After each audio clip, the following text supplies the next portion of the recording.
د الله په فرشتوم زمونږ ایمان دی.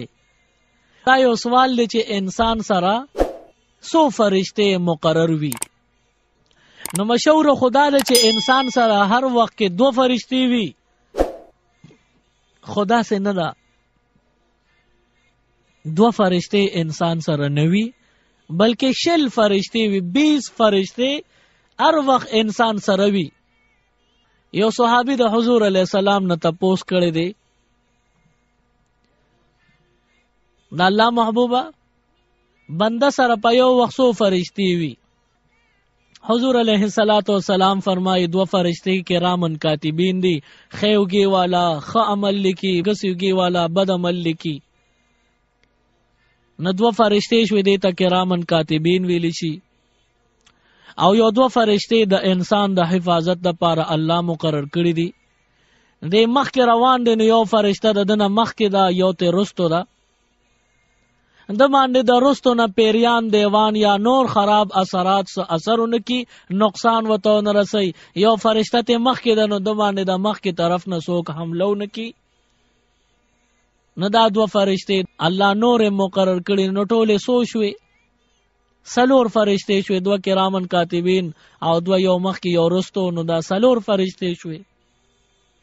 یو فرشته الله د انسان د تندی دا کناره، د تندی دا ویخته د سر چې ختمیږي دا کومه کناره د ویختو دا، دې ځای کې یو فرشته الله مقرر کړی دا چې دا بنده تکبر کوي، نو دته د ذلالت قیری کوي چې دا بنده د سپک شي. او کو دا بنده عاجزی کوي، سر الله ته ټیټي، نیک عمل وی، نو دته د بلندۍ او د اوچت مقام د حصول دعا کې الله دې نورم اوچت کا او الله دې نورم او زلوا. دا سه خپل خپل دعاګانې کوي.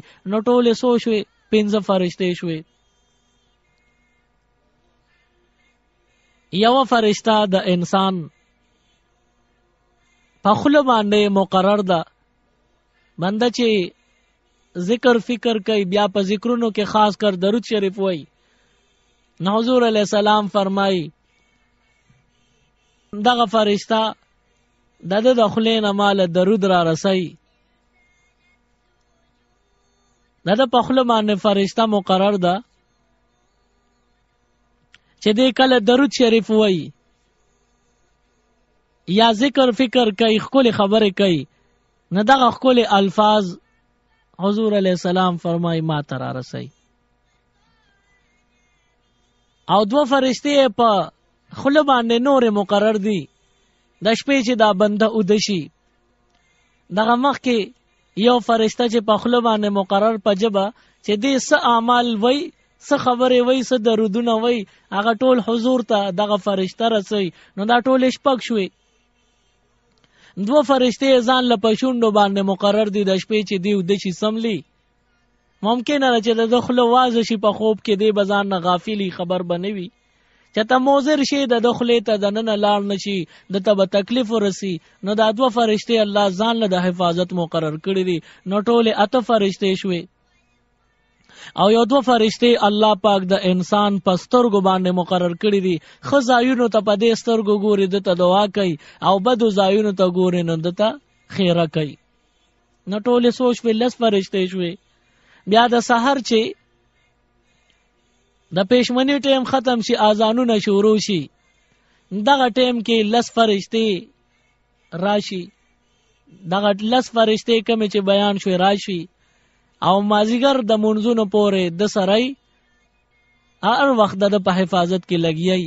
کله مازیګر منځونه وشي او دا سړی فارغ شي، خلک منځونه فارغ شي، نو هغه 10 فرشتې کوم چې د سره ډیوټي وکړي دغه تنه لاړ شي، نور 10 ول راشي. مازیګر نه بیا تر د سبا د پېشمنی د ختمېدو پورې 10 نور شي. نو انسان سره 10 مخ کې 10 رستو دا ټوله سوچوي 60 فرشتې شوي.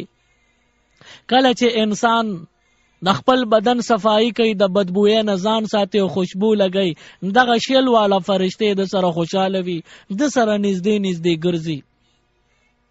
او دا د الله د رحمت فرشتې دي کې یوم د عذاب فرشته نشته. نه چې کله دا انسان ځان معطر ساتي او د جامه او د لباس خیال ساتي، پاک پلیت لحاظ کوي، د پلیتو نه ځان ساتي، جامه نه پلیتای، صفائی کوي.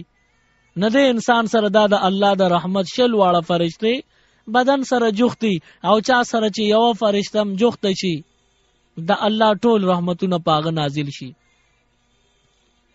او کم بنده چې د خله صفائی نه کوي، بدن نه بدبوئی نه ختمي، او د خله د غاخونو صفائی نه کوي، مسواک یا برش وغیرہ نه کوي، نه دا شل واړه د رحمت فرشته د خله د وجه د بدبوی د وجه د نه لری لری تختی، د خله د تکلیف د وجه دا فرشته لری شي د نه چانه چې د الله د رحمت فرشته لری شي، نو هغه بیا په عذاب کې اوسېږي.